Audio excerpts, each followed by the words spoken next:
ଆୟୁବ ଅଧ୍ୟାୟ 42। ଅନନ୍ତର ଆୟୁବ ସଦାପ୍ରଭୁଙ୍କୁ ଉତ୍ତର ଦେଇ କହିଲା, ମୁଁ ଜାଣେ ଯେ ତୁମ୍ଭେ ସବୁ କରିପାର ଓ ତୁମ୍ଭର କୌଣସି ସଂକଳ୍ପ ନିବାରଣ କରାଯାଇ ନ ପାରେ। ଜ୍ଞାନ ବିନା ମନ୍ତ୍ରଣା ଗୋପନକାରୀ ଏ କିଏ?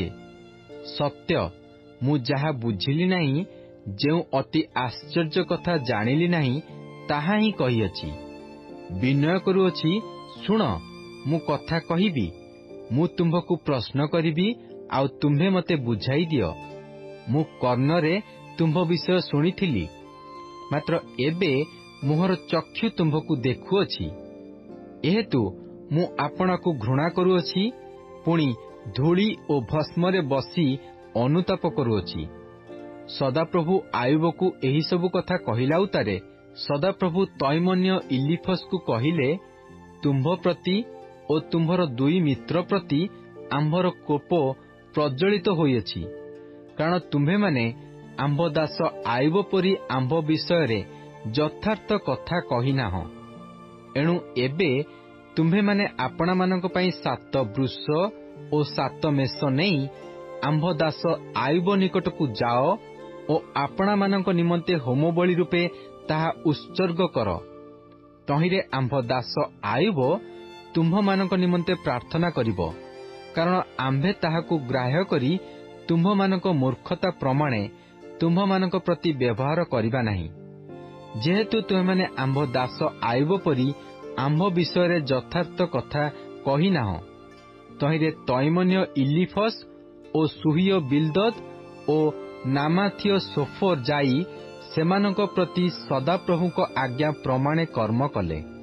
ପୁଣି ସଦାପ୍ରଭୁ ଆୟୁବକୁ ଗ୍ରାହ୍ୟ କଲେ। ପୁଣି ଆୟୁବ ଆପଣା ମିତ୍ରମାନଙ୍କ ପାଇଁ ପ୍ରାର୍ଥନା କରନ୍ତେ ସଦାପ୍ରଭୁ ତାହାର ବନ୍ଦୀ ଅବସ୍ଥା ପରିବର୍ତ୍ତନ କଲେ। ପୁଣି ସଦାପ୍ରଭୁ ଆୟୁବକୁ ତାହାର ପୂର୍ବ ସମ୍ପଦର 2 ଗୁଣ ପ୍ରଦାନ କଲେ।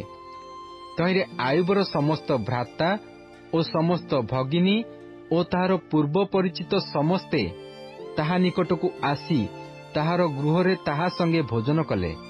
ଆଉ ସଦାପ୍ରଭୁ ତାହା ଉପରେ ଯେ ସବୁ ବିପଦ ଘଟାଇଥିଲେ, ତହିଁ ସକାଶୁ ସେମାନେ ଦୁଃଖ ପ୍ରକାଶ କରି ତାହାକୁ ସାନ୍ତ୍ୱନା କଲେ। ମଧ୍ୟ ପ୍ରତ୍ୟେକ ଲୋକ 1 କସିତା ମୁଦ୍ରା ଓ ପ୍ରତ୍ୟେକେ 1 ସୁବର୍ଣ୍ଣ ମୁଦ୍ରିକା ଦେଲେ। ଏହି ରୂପେ ସଦାପ୍ରଭୁ ଆୟୁବର ଆଦ୍ୟ ଅବସ୍ଥା ଅପେକ୍ଷା ଶେଷ ଅବସ୍ଥାକୁ ଅଧିକ ଆଶୀର୍ବାଦ ଯୁକ୍ତ କଲେ।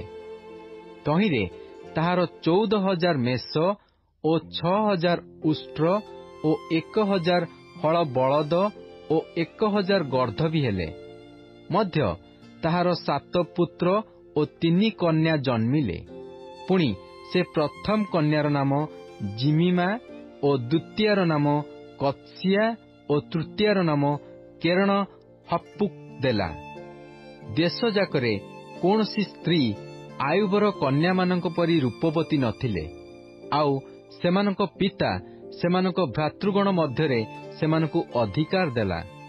ପୁଣି ଏଥି ଉତ୍ତରେ ଆୟୁବ 140 ବର୍ଷ ବଞ୍ଚି 4 ପୁରୁଷ ଯାଏ ଆପଣାର ପୁତ୍ର ପୌତ୍ରମାନଙ୍କୁ ଦେଖିଲା।